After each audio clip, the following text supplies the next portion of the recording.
Olá pessoal, eu vou trabalhar agora com o tema da sociologia, da divisão do trabalho na sociedade moderna, né?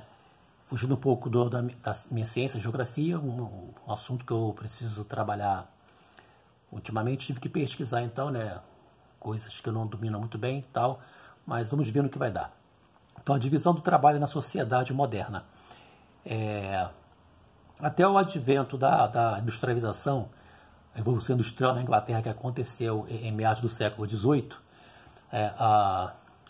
os trabalhadores, neste processo de transformar matérias-primas em produtos elaborados, tinham um certo controle do tudo, né? Precisava da habilidade manual, com artesanato principalmente, depois a manufatura, e já que não trabalhavam na agricultura, por exemplo, tinham que exercer outros ofícios, né, como carpinteiro, sapateiro, etc.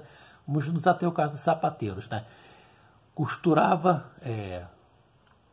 cortava, colava, então tinha uma certa dominância de todo o processo, entendia todo o processo, né? Então, com a Revolução Industrial, passa a haver a divisão do trabalho, como também a produção em massa desses produtos, né? Divisão do trabalho, então, produção em massa no caso, produzir cada vez mais mercadorias. Mas com relação à divisão do trabalho, vamos ficar aqui com alguns pensadores, destacando dois. Primeiro, Durkheim, né, que é considerado o pai da sociologia moderna no século XIX.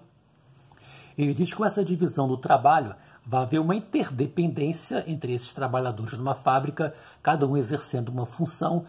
Então ele diz que com essa interdependência vai aumentar aí a solidariedade, né? Solidariedade orgânica e mecânica. Vamos nos ater à solidariedade orgânica. Durkheim pega emprestado então alguns conceitos aí das ciências naturais, né, com relação ao organismo, né, os órgãos do nosso corpo humano principalmente, e ele diz então que esses trabalhadores, como eu disse antes, cada um dependendo um do outro, então eles dependem uns dos outros, um do outro, então formam uma solidariedade numa fábrica, ou em mais fábricas, é claro, né? Solidariedade orgânica, né? Funcionando então, como eu disse antes, como se fosse um organismo mesmo, né? O segundo pensador, Karl Marx, ele opõe, então, a classe dominante, né, que são os proprietários de meios de produção, terras, né, primeiramente com a agricultura, depois com as fábricas, né, mineração, ferramentas, máquinas, uma própria fábrica, e aqueles que não tendo esses meios de produção vão trabalhar para esses proprietários em troca de sua força, né? Força de trabalho, né? Já que eles não têm esses bens de produção, eles vão, no caso, oferecer sua força de trabalho em troca de um salário, certo? Então Marx diz aí sobre a luta de classes, tá? Ele conclama essa luta de classes entre dominantes e dominados, sem esquecer, no caso que ele diz também, que com essa especialização do trabalhador, como ele agora não domina o todo, ele diz que passa a haver uma alienação desse trabalhador, né? Um exemplo disso, que eu sempre falo, com relação a hoje, por exemplo, um operário de uma montadora automobilística. Dificilmente, se você pedir um operário de uma fábrica dessa, você vai pedir, eu quero que você monte o meu carro sozinho. Dificilmente ele vai conseguir, tá certo? Então ele fala no conceito de alienação aí. Outro conceito dele de mais-valia, que fala que lucro é o salário não pago ao trabalhador, né? Que este operário produz muito mais do que aquele salário que ele recebe, tá certo?